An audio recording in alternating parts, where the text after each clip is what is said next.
Assalamualaikum sahabat. Dalam dunia yang penuh dengan tantangan dan ketidakpastian, ada momen di mana kita mencari kedamaian dan campur tangan ilahi. Pernahkah Anda bertanya-tanya tentang individu-individu yang didoakan malaikat? Pada kesempatan kali ini, admin akan memaparkan beberapa kriteria orang-orang yang selalu didoakan dalam doa para malaikat. Pertama, orang yang tidur dalam keadaan bersuci. Rasulullah Shallallahu Alaihi Wasallam bersabda, "Barang siapa yang tidur dalam keadaan suci, maka malaikat akan bersamanya di dalam pakaiannya. Dia tidak akan bangun hingga malaikat berdoa, 'Ya Allah, ampunilah hambamu si fulan karena tidur dalam keadaan suci.'" Kedua, orang yang sedang duduk menunggu waktu syalat. Rasulullah Shallallahu Alaihi Wasallam bersabda, "Tidaklah salah seorang di antara kalian yang duduk menunggu syalat selama ia berada dalam keadaan suci, kecuali para malaikat akan mendoakannya, 'Ya Allah, ampunilah ia. Ya Allah, sayangilah ia.'" Ketiga, orang-orang yang berada di syaf barisan depan di dalam syalat berjamaah. Rasulullah Shallallahu Alaihi Wasallam bersabda,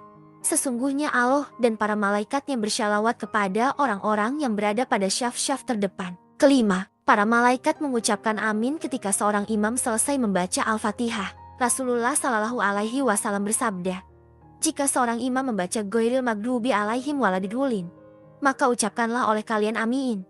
Karena barang siapa ucapannya itu bertepatan dengan ucapan malaikat, maka ia akan diampuni dosanya yang masa lalu." Keenam, orang-orang yang melakukan syalat syubuh dan asyar secara berjamaah. Rasulullah Shallallahu Alaihi Wasallam bersabda, "Para malaikat berkumpul pada saat syalat syubuh, lalu para malaikat yang menyertai hamba pada malam hari yang sudah bertugas malam hari hingga syubuh naik ke langit, dan malaikat pada siang hari tetap tinggal. Kemudian mereka berkumpul lagi pada waktu syalat asyar dan malaikat yang ditugaskan pada siang hari hingga syalat asyar naik ke langit sedangkan malaikat yang bertugas pada malam hari tetap tinggal. Lalu Allah bertanya kepada mereka, 'Bagaimana kalian meninggalkan hambaku?' Mereka menjawab, 'Kami datang sedangkan mereka sedang melakukan syalat dan kami tinggalkan mereka sedangkan mereka sedang melakukan syalat. Maka ampunilah mereka pada hari kiamat.'" Ketujuh, orang yang mendoakan saudaranya tanpa sepengetahuan orang yang didoakan. Rasulullah Shallallahu Alaihi Wasallam bersabda, "Doa seorang muslim untuk saudaranya yang dilakukan tanpa sepengetahuan orang yang didoakannya adalah doa yang akan dikabulkan. Pada kepalanya ada seorang malaikat yang menjadi wakil baginya.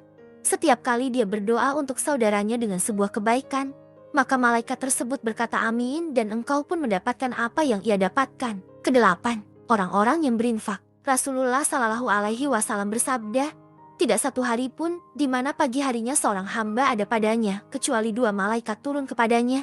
Salah satu di antara keduanya berkata, 'Ya Allah, berikanlah ganti bagi orang yang berinfak.' Dan lainnya berkata, 'Ya Allah, hancurkanlah harta orang yang pelit.'" Kesembilan, orang yang sedang makan sahur. Rasulullah Shallallahu Alaihi Wasallam bersabda, "Sesungguhnya Allah dan para malaikatnya bersyalawat berdoa kepada orang-orang yang sedang makan sahur. Insya Allah termasuk di saat sahur untuk puasa sunnah." Sekian dari saya. Wabil taufiq wal hidayah. Wassalamualaikum warahmatullahi wabarakatuh.